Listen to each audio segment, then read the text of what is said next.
Alistair Campbell has just put up a tweet condemning Boris as being deeply corrupt. Why?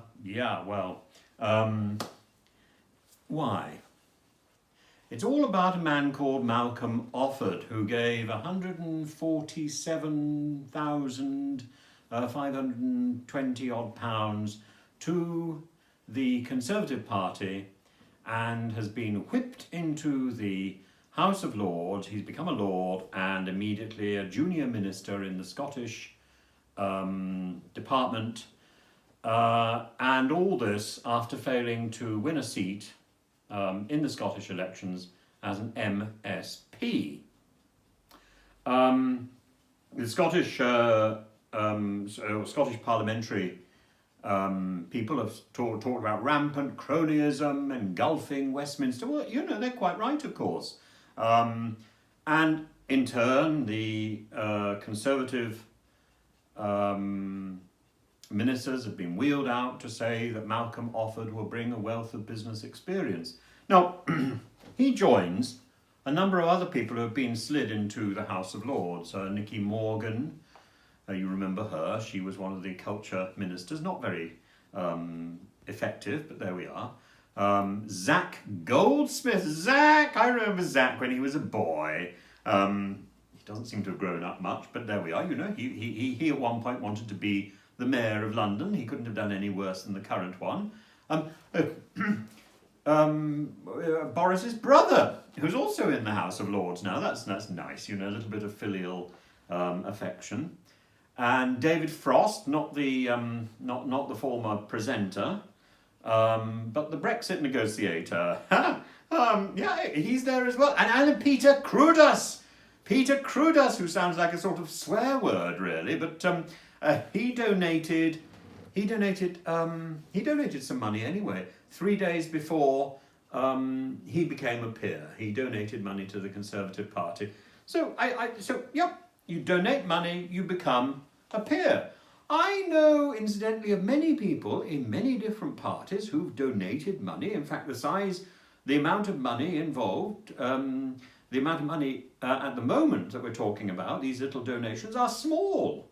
You have to ask people in the Liberal Party how much they donate in order to become peers in the House of Lords.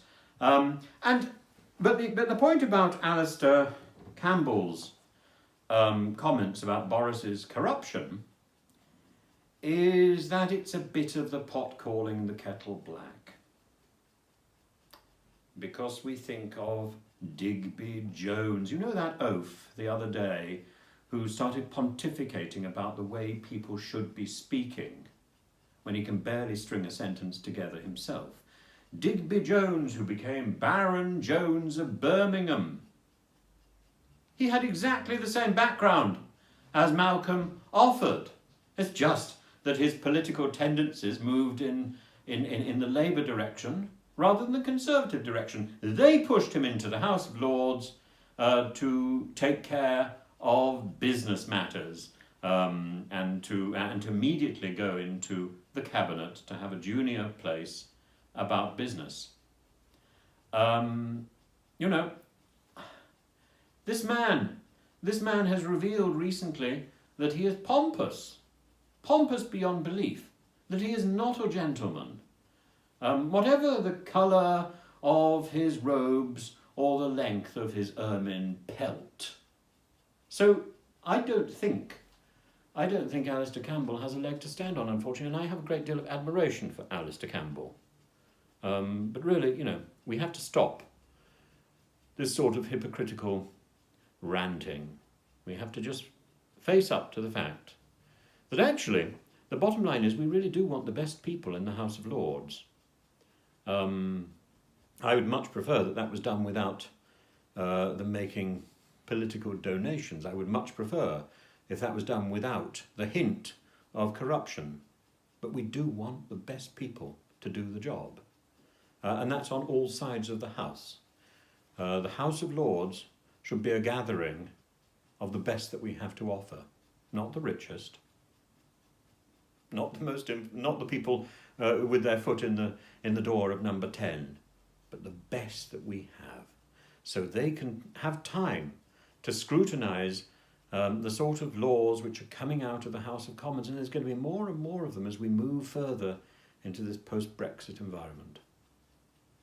So I'd love to know what you think about Malcolm Offord, and I'd love to know what you think about Digby Jones. Of course, I have dealt with that in the past. Peter Crudas. Any of this, please leave your comments below. I'm really interested in them. You don't have to agree with me.